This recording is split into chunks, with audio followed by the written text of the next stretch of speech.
Hey everybody, and welcome to Dominion Cards, the video series where we take a strategic, in-depth look at various cards in the board game Dominion. Today we're looking at Hoard. This is a 6-cost treasure from Prosperity. It generates you 2 coins, and then there's a below-the-line effect that says, while this is in play, when you buy a victory card, gain a gold. So Hoard is essentially like a silver, but it costs the same as gold. It's like a silver in that, it only gives you 2 coins instead of 3 when you play it. Of course, when you buy a victory card while Hoard is in play, you gain a gold. Now, if you have multiple Hoards in play, or you buy multiple victory cards, then you will be getting multiple golds with each victory card purchase. It is worth noting that because this says while this is in play, you specifically count up the number of actual physical copies of Hoard that are in your play area when you buy a victory card. So if you play this multiple times with something like Crown, you're only going to get the 1 gold per Hoard. And if it leaves play for any reason, such as you trash it with Counterfeit, then you actually won't get any golds at all when you buy victory cards, even though you technically played a Hoard this turn.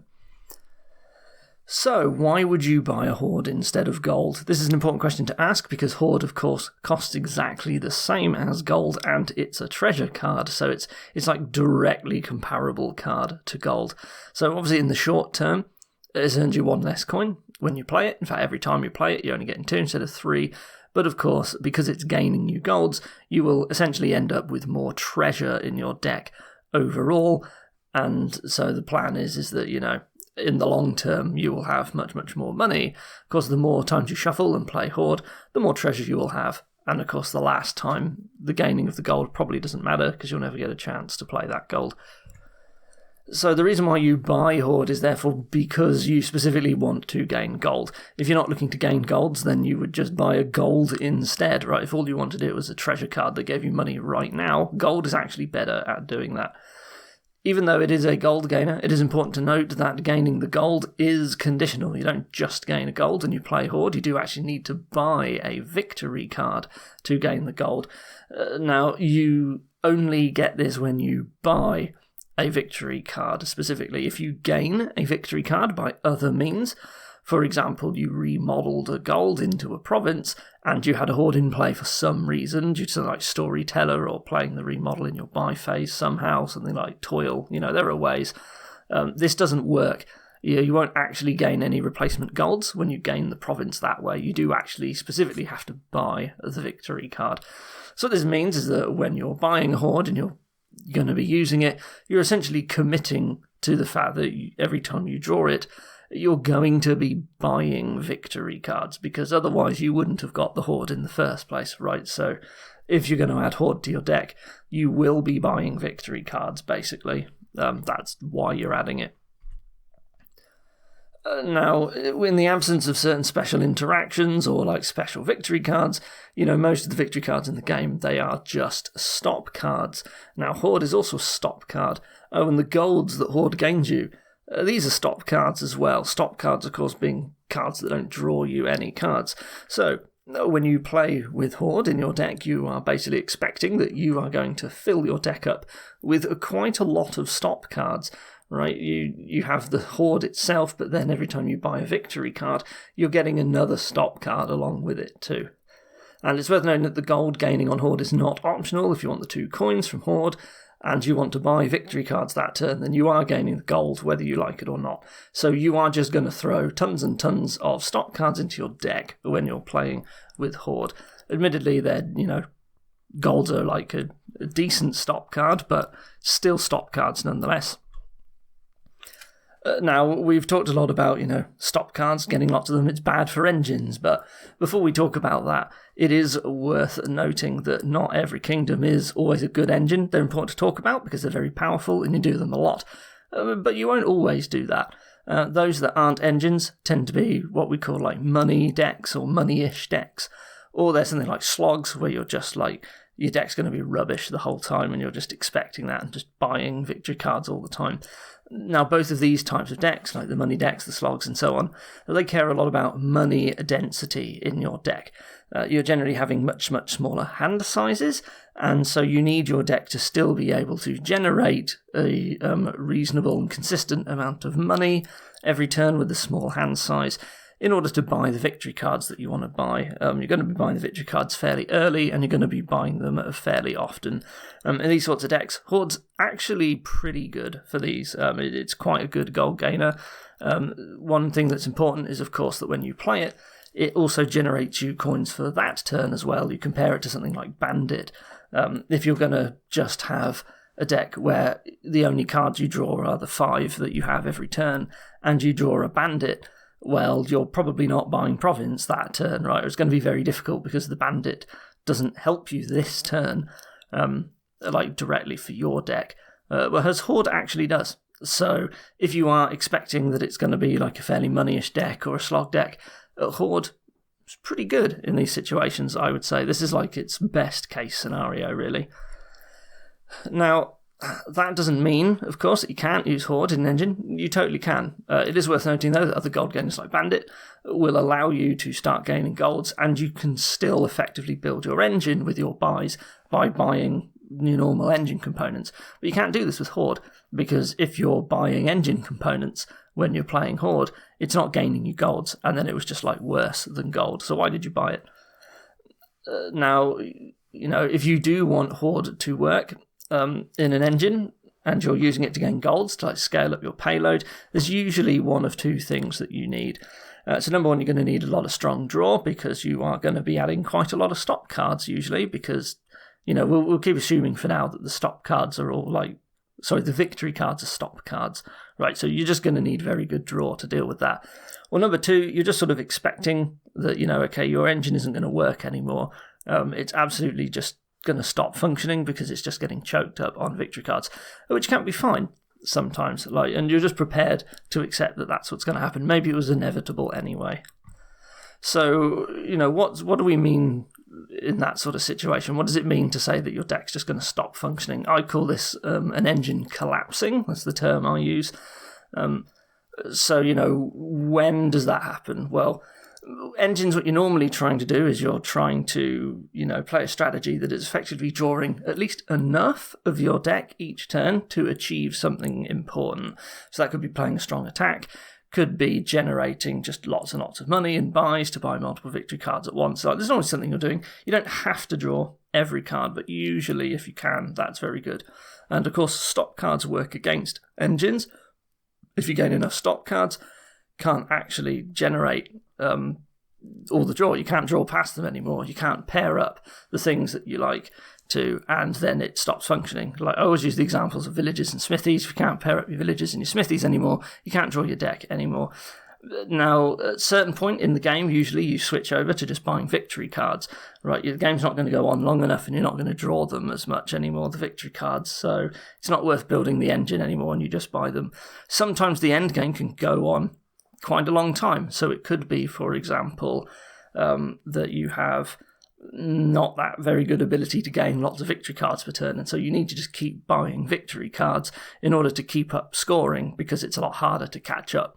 And it can go on for quite a long time sometimes for to watch out for tie-break reasons, or, if you buy the second last province in the pile, your opponent's going to get the last one and win, so you can't do that, and you shift over to duchies, and all of a sudden you're just spending quite a long time on just buying victory cards. This can happen, and your engine's sort of no longer functioning or collapsing. It's kind of inevitable in these situations. Now, when you expect this sort of prolonged end game, I would say that you'd end up pivoting to a money density strategy, more like a moneyish one. So what sort of situations may we expect to start off by building an engine and then decide, actually, we're not going to do that anymore? So I've got an example here. So, for example, you might spend half of the game playing a witch and trashing, getting rid of the curses and the coppers in the estates, just trying to junk your opponent. But then at some point, the curses are going to run out and there's no plus buy, and maybe even the trashing's not that exceptional or something and it's pretty slow. And this sort of situation, you could spend a long time, you're expecting to just buy duchies. Even if you start off buying provinces, you might not be able to close out the game only buying provinces, and in which case, for tie-break reasons, or not buying that last province, you just start buying duchies for a long time. Now, the problem is that if you've done this sort of deck, then your deck is going to start off pretty thin before you start buying all the victory cards. And thin decks really do not like extended endgames where you're buying lots and lots of victory cards. They choke really hard on it. Like, if you have like just enough money in your deck to hit 8 to buy province, it's really thin, and like you've barely got any draw because you were expecting at one point you were just drawing your deck, but then you add like 4 victory cards to that deck and suddenly you can't do it anymore. Well, you have to draw all 3 of those treasures or however many you've got to hit 8. And if you don't do that, you're not buying province anymore, and then you can't close the game out.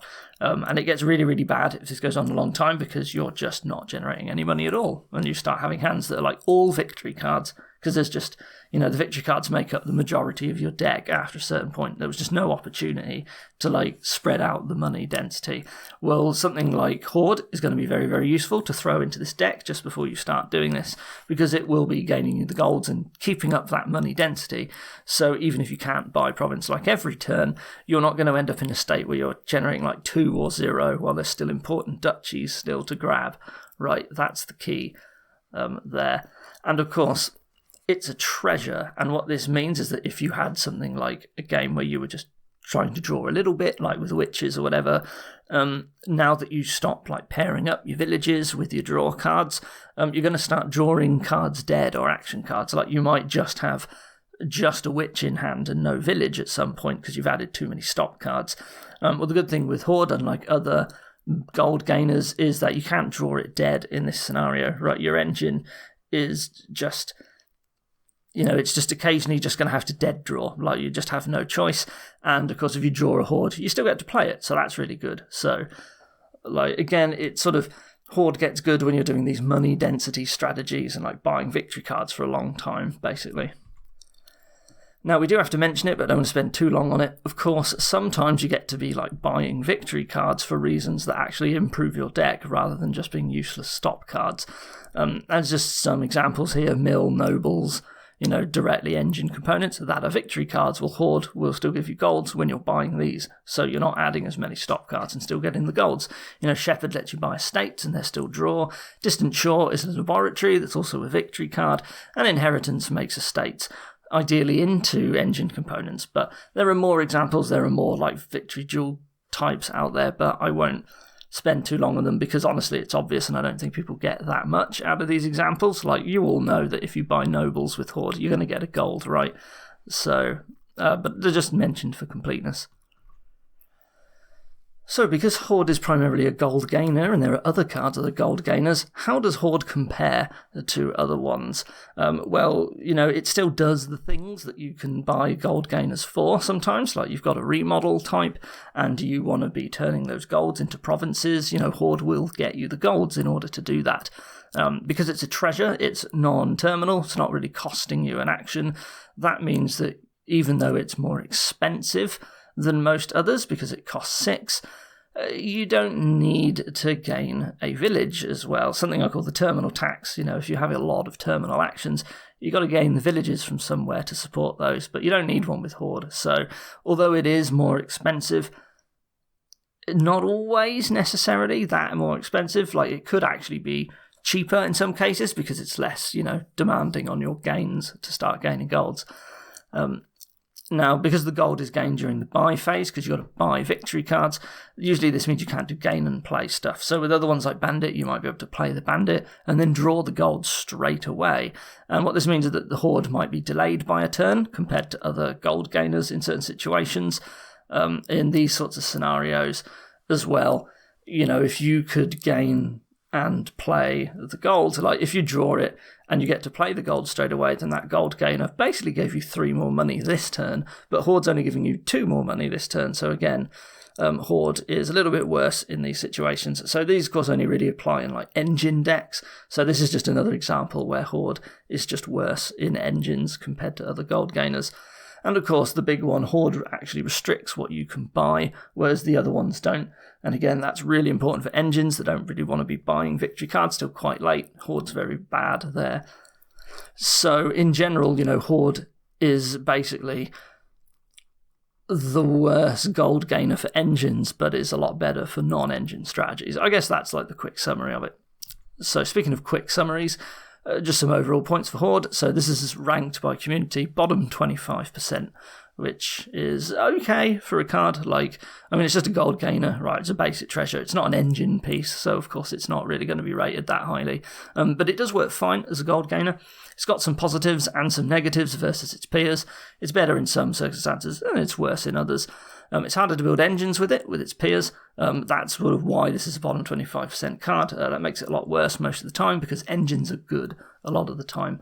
But it is very good when you're buying victory cards a lot. And the phase of the game where you're buying victory cards expected to go on for a long time for whatever reason, whether it's an engine game or not. So that's it for Hoard. What we are going to do now is we are going to head over to the online client. We're going to generate some kingdoms with Hoard in it, and we're going to assess how useful it is for us in these kingdoms. So this is a colony platinum board. I was going to say there's no trashing on. We're talking about this trade route, and there is expand. This is looking pretty engine-y because we've got scrying pool for incredible draw. We've got vassal and workers village. There's also patrol, there's market for extra buys. So we got trashing, we got villages, we got draw. We got a very good draw with scrying pool. Vassal's a bit weird because if we draw everything with scrying pool, then we don't really have much chance to use vassal. We can't really set that up with scrying pool. Technically, you could set up vassals with patrol. Maybe we have some patrols anyway. If you want money in this deck, well, you've got merchant ship and vassal, but you've also got Hoard. Now, Hoard does get in the way of drawing with scrying pool, of course. Maybe you don't want the golds, but the question is, can you gain the other cards quickly enough? Well, because you've got trashing with expand, you can actually turn coppers directly into pawns or vassals, which is actually pretty good for money. Hoard, how good is it? Well, what can you turn the gold into? You can turn the gold into platinums with expand, which is fine if a little bit slow. It's not really what I want to be doing with expand, but I can do it. Honestly, that's probably fine. Maybe we do get a Hoard, but we don't get one till quite late. But I could see that maybe we do get one. We probably don't need any treasures for a while because we've got stuff like vassal and markets to get us money. But we're probably buying a potion. I don't know, do I open potion for scrying pools? Maybe I just want to win the scrying pools, right? This seems like a deck. Could you open trade route scrying pool? I mean, I guess you could, right? Because we don't really care about hitting 5. What do we get with 5? Markets, pretty good. Merchant ships, pretty bad. Patrol, we don't care that much because we're hoping to draw with scrying pool eventually. So we could open on a 3-4 trade route and potion, and we'll buy pawn if we hit 2. If we hit 2 and a potion, then we buy scrying pool. If we only hit 3, that's fine. We get a vassal, and we start buying workers' villages as well. Did I say earlier there was buy with market and trade route? There's workers' village, of course, so there's like a million buys. I might get a Hoard here later on, honestly. Expand seems nice enough, and honestly, turning the golds into provinces or even that's fine, even though it's a colony board, we can totally do that because the amount of money we're going to generate, it's going to be not too easy to build up to double or triple colony. Because vassal's not great here, nor is merchant ship, and market's really slow. So I think we do need golds for a bit of payload, even though it sort of gets in the way of scrying pool. So yeah, I'll probably get Hoard here, probably get it a bit later. We rely on stuff like vassals with village for a while because the draw's non-terminal, which is really good. Gives us room to basically play around with the villages. But yeah, I think Hoard was fine there. This is another colony game, this one. And what have we got? So this has loan and bishop and forge for trashing. So there's a bunch of it. It is worth noting we got forge. Is that good with 6 cost cards? This had platinum colony. Yeah. Is there a way to gain a lot of 3 cost cards and you can turn the golds into platinums? Maybe. Anyway, let's see. So we got lighthouse. What attacks have we got? Rabble. Well, it protects us from that. There's no village, I just noticed, and that's really important here because we've got wharf as draw and rabble, but they're both terminal, and there's no village. Bishop to do some trashing is also terminal, so we might not get to do it. Same with forge. So loan is fine here because it's non-terminal, and we really want to be playing probably a wharf every turn, honestly. Like, that's probably the best thing that we can do. Because we're doing that, we probably even have some warehouses. Maybe we don't get super thin. I think Hoard is, again, probably going to be fine here. Like, flooding our deck with golds while trying to play like a wharf every turn seems fine. You know, we can do that while we're getting up to platinum, and then we just have wharves and a bunch of platinums and golds. And I'm actually okay to get rid of the coppers, even though it's sort of a moneyish thing. I would much rather be drawing the golds. You know, we can get to a reasonable number of golds and platinums, I guess, even if we have to buy duchy or estate once or twice to get those golds. You know, we probably do that. The spare buy for wharf also makes it a bit easier. Given the lack of village, it's much more moneyish deck, and I do think Hoard is going to be pretty good here. This is like the best thing to do for the moneyish deck, and there's not really an engine. So yeah, this was a good Hoard board, I think. Hoard board, hey, that rhymes. Right, on to deck number 3. Let's see, well, first thing, no Colony Platinum. I noticed Masquerade and Ambassador straight away, which is crazy. Those are super good trashing. We do have villages, there's nobles, and technically there's Diplomat. Diplomat seems quite difficult. I guess if you start with the nobles as a village and then a Diplomat. It's also worth noting we have Wharf as other draw, which is not quite so great for Diplomat as a village. So Nobles seems very good. Of course, we've got Hoard and Nobles, which means that we can gain golds while buying the Nobles. But do we want to do that? Not at first, because I think initially... Do we open Masquerade over Ambassador here? I think we probably do, right? Well, you don't really get thin if you're being ambassadored, do you? If you're only playing one Masquerade. And because the village... Well, there are villages, but we want to hit like 6 early, so I think Masquerade is going to be better because it's way easier to hit higher price points with Masquerade than it is with Ambassador. And we can be playing multiple Masquerades eventually, right? Like, there's nothing stopping us from having multiple Masquerades in our deck. I don't know how good a Workshop's going to be here. There's like Wishing Well for draw as well, but I don't like it as much. But I think I open like Masquerade Silver, and I want to be getting Nobles, and then once I have some Nobles, I can add some Wharves, and maybe I then look to grab a Hoard at some point before I've finished with the Nobles. And we're not going to be having that much draw, but we are going to be having some. I think, yeah, the 2 6-cost cards and a really good 5-cost. You know, the cards that we want more than anything else cost 5, 6, and 6. So I think it's got to be Masquerade that we open and we get our trashing. And yeah, it's just another like Wharf engine with Hoard, I guess. Like, that's sort of all we're doing. And how early do we start provincing? Well, we don't need that many Nobles, really, do we? We just want some, so that when we draw like Masquerade and Wharf, we can play them both. But you might as well, if you're getting golds as well.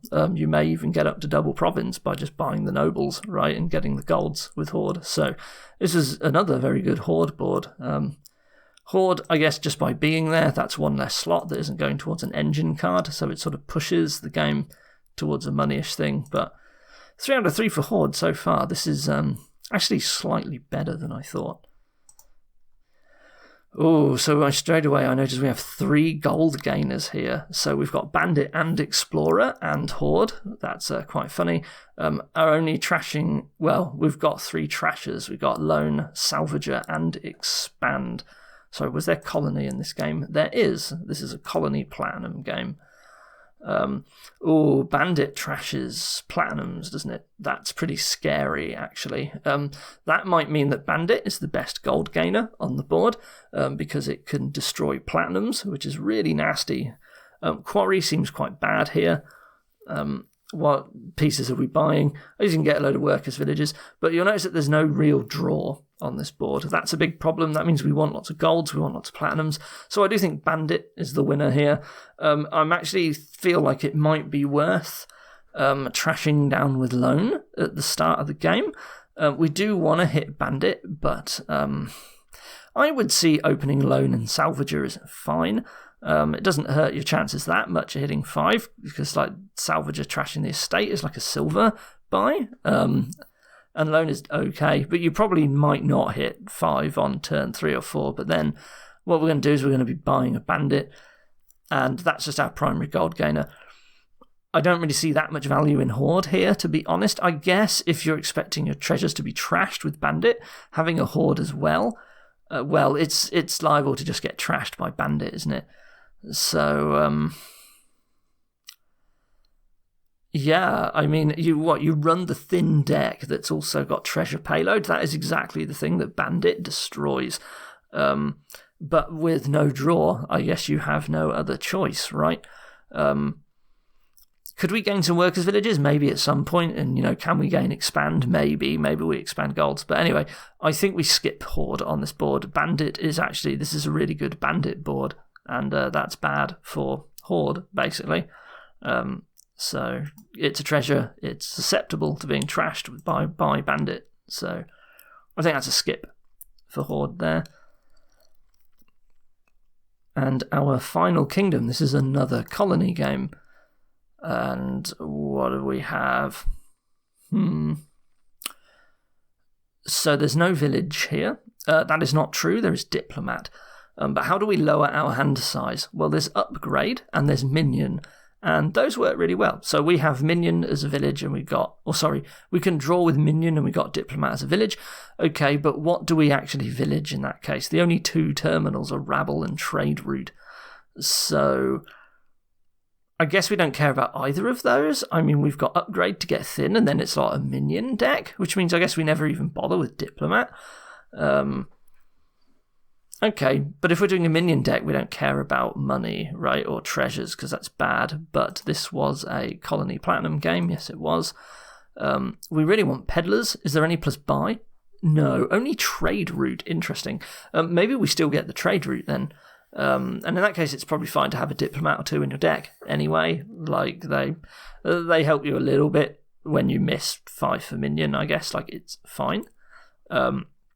Don't know about Caravan, though. Doesn't seem very good here. You can't even, upgrade the Hordes into anything good, because there's nothing at 7, right? Or not upgrade the Horde, upgrade the golds from Horde. Yeah, I just think... Well, I want to say that I think treasures are bad here, but I would much rather have platinum. But the thing is that you can't really get that far with just minion on its own. But maybe I do have some peddlers in my deck, and I will eventually get there. But I think I skip Hoard here.